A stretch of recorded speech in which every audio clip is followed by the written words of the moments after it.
it's great to be with all of you. It's been a wonderful day, and one can experience the thriving, throbbing, and technically brilliant RILEM, as it were. I have the pleasant yet difficult task of concluding and trying to come up with something smart to say after all these discussions. So I'll do my best. Since I'm probably the oldest in this panel, or close to, I've had the possibility or occasion of being at 3 strategic workshops, the past 3, starting from March 2006 in Madrid, where the main intention was to fix the problems in RILEM. There were a lot of issues which had gone wrong. People were worried if RILEM would remain an old boys club. Would it become transparent? Can things ever work out in some cases? That was in 2006, when the presidents, O.K. Skarandal, Arnold Bentor, and Carmen Andrade started a revolution, opening RILEM up. Then we met again in 2014 in Brussels with Peter Rickner, Mark Alexander, and Johan Finke as the presidency. And there the idea was, or the emphasis was, can we do better? What do we work on? Young people became a priority then. And you see the tremendous advances that we have seen in RILEM, and we see it today. Industry was a link. And there we started talking about webinars. This was in 2014, and we started looking at a better web page. We started looking at webinars and seeing what is the portal that we would use. That discussion of which portal we should use went on, I think, until the end of 2019. And then the pandemic hit us, and everything just fell into place. It was Zoom, it was obvious, and we could do a webinar, and we have done it. So there are a lot of things which have happened, and it's great to be able to be here to summarize. I have a few slides which I'll share, which will help me with the conclusions.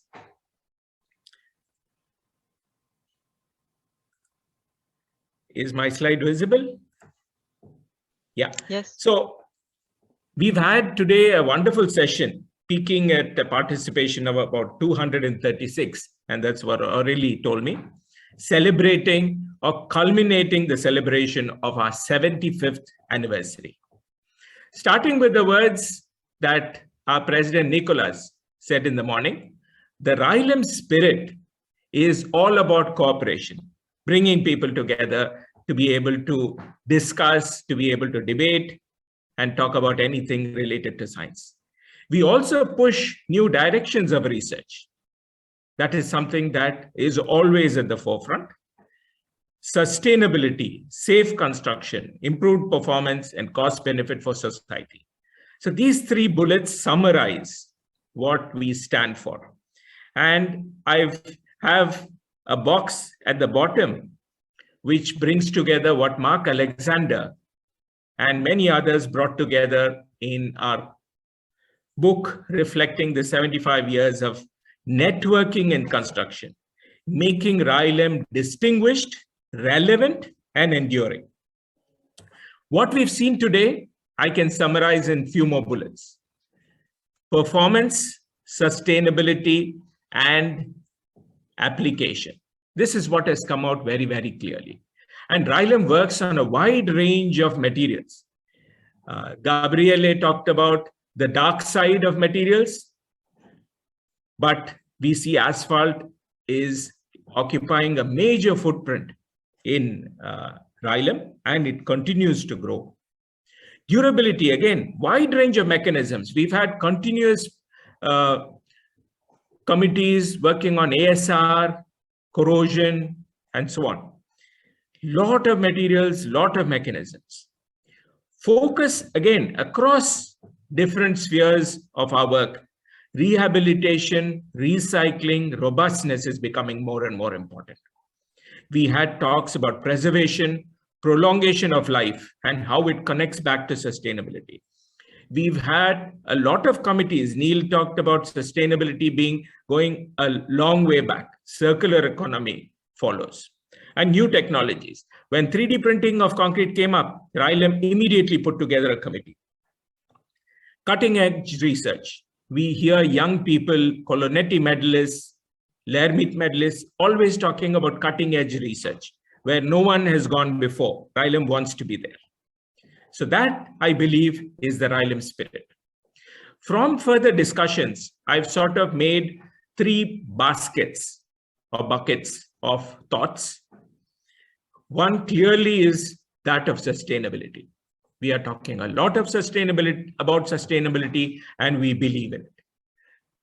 Be it the United Nations, SDGs, the Globe Consensus, RILEM wants to be there, and we have a lot of RILEM members who are involved. Clearly, we are pushing the use of the right materials and systems to decrease embodied carbon and energy. There is no one solution. There is no bad material or good material, but where to use the right material and the system to decrease embodied energy and carbon is what we focus on. Clearly, as GM said, reduction of mass, carbon, water, and waste should be the mantra that we should talk about. Construction efficiency came up, new technologies, IoT maybe is what is going to work out in our favor in the future. Clearly, as what was brought out in the context of some regions that may be underdeveloped is the need for socio-economic criteria to decide if something is sustainable or not.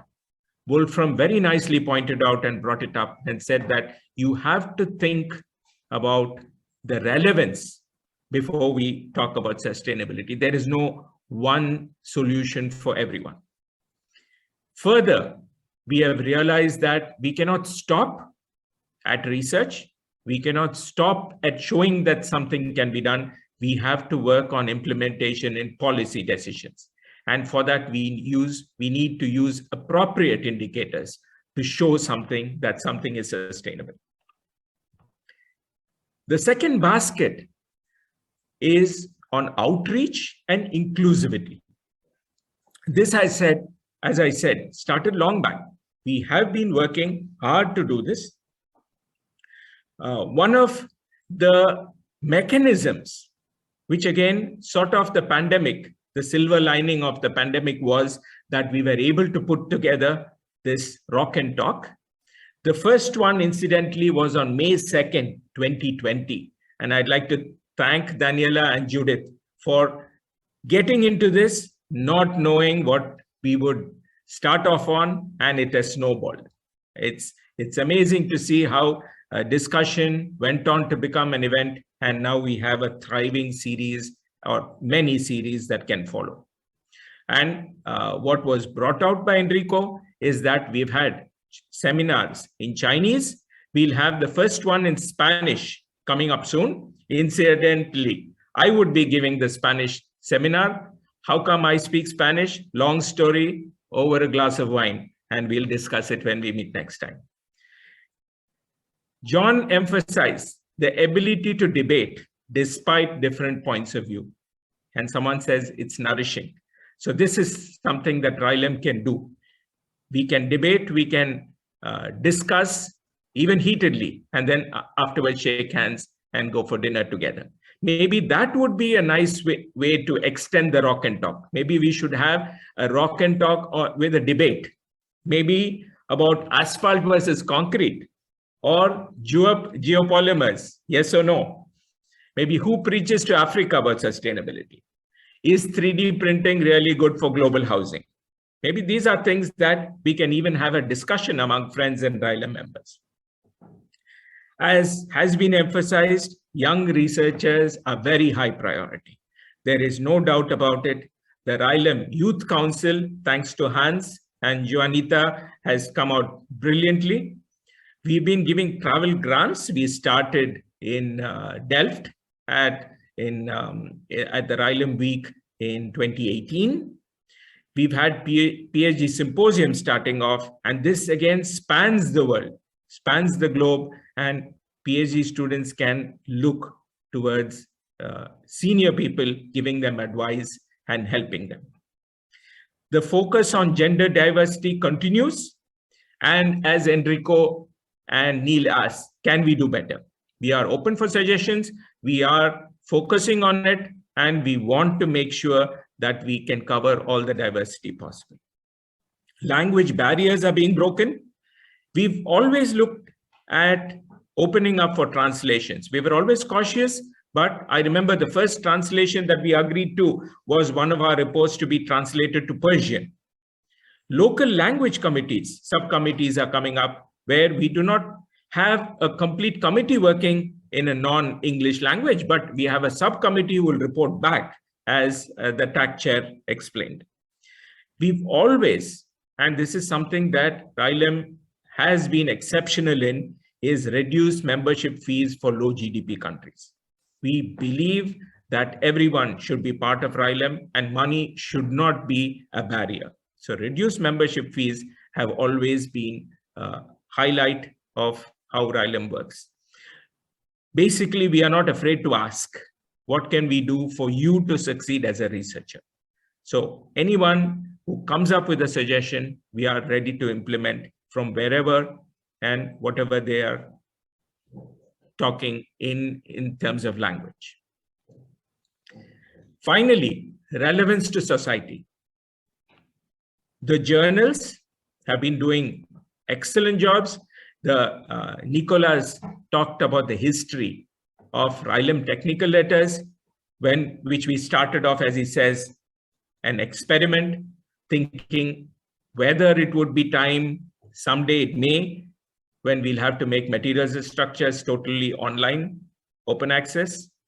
But our flagship is doing great under the leadership of John, and Alexander is doing a wonderful job with our RILEM technical letters. RILEM also stands out in giving away information for free. I don't think we have many organizations. Maybe we are the only one who gives away our reports, our recommendations, all our important information that our members put up for free. Our topical collections look back at landmark papers.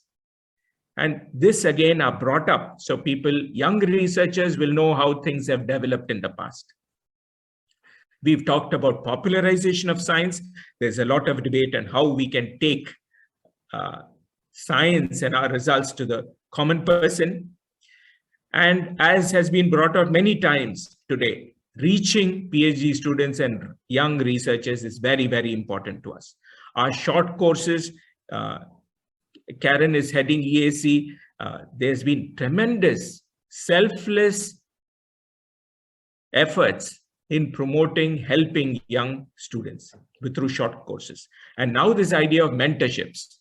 It is as simple as a young person sending a video saying why they would like to be involved in RILEM. What have they done which is related to RILEM and research? And maybe we can find a mentor for them from a different part of the world and from anywhere that we can access. We are hand in hand with industry. We have made a lot of effort to bring in industry members. We are also thinking of an advisory of industry members who would tell us how we can fine-tune proposals to make them more industry relevant. We believe in research without frontiers, presence in all regions. And this is very evident, just like Karen talked about the gender changes that we have seen in the photographs from yesteryear, from the beginning.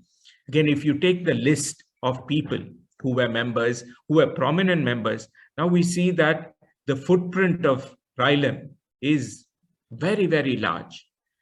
When I first involved in RILEM, it was said that it was a European organization, but now we are a global organization.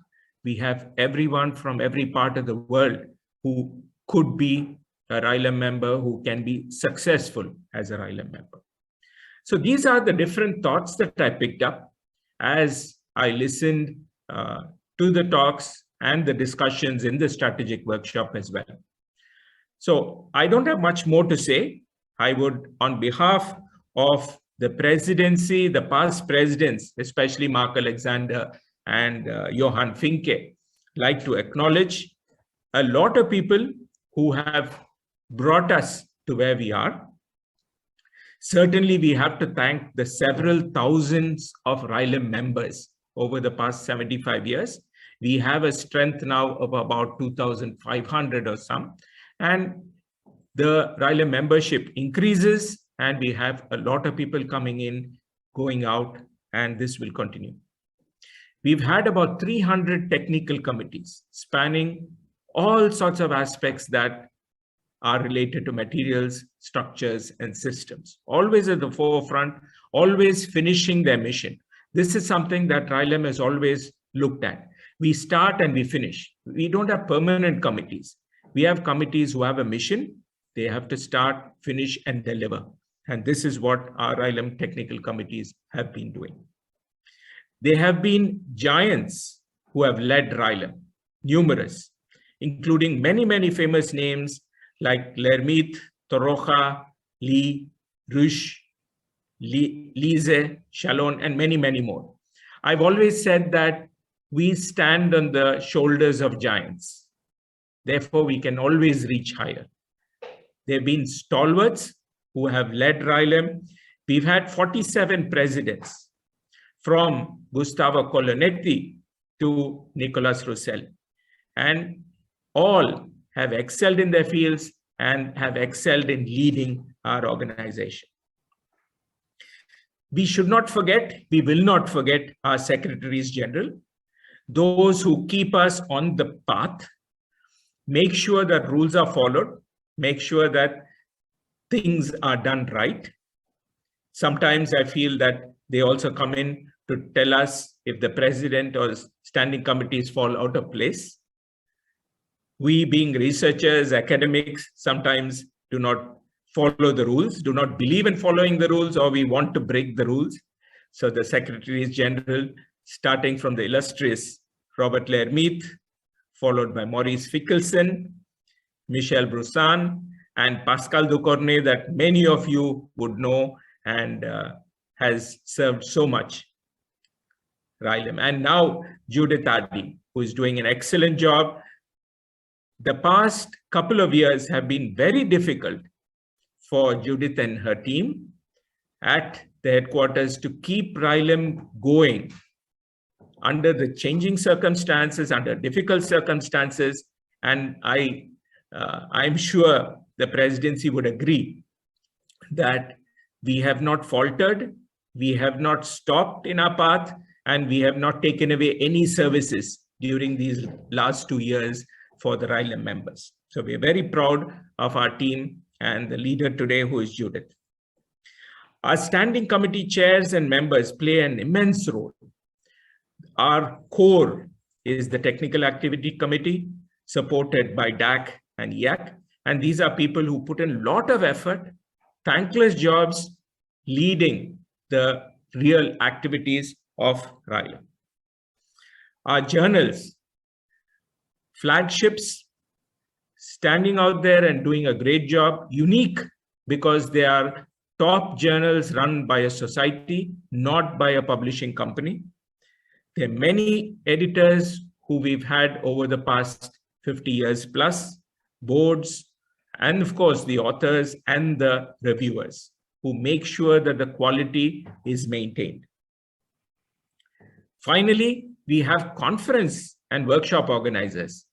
We have a conference starting tomorrow, and this is one of many, many, many events that RILEM organizes.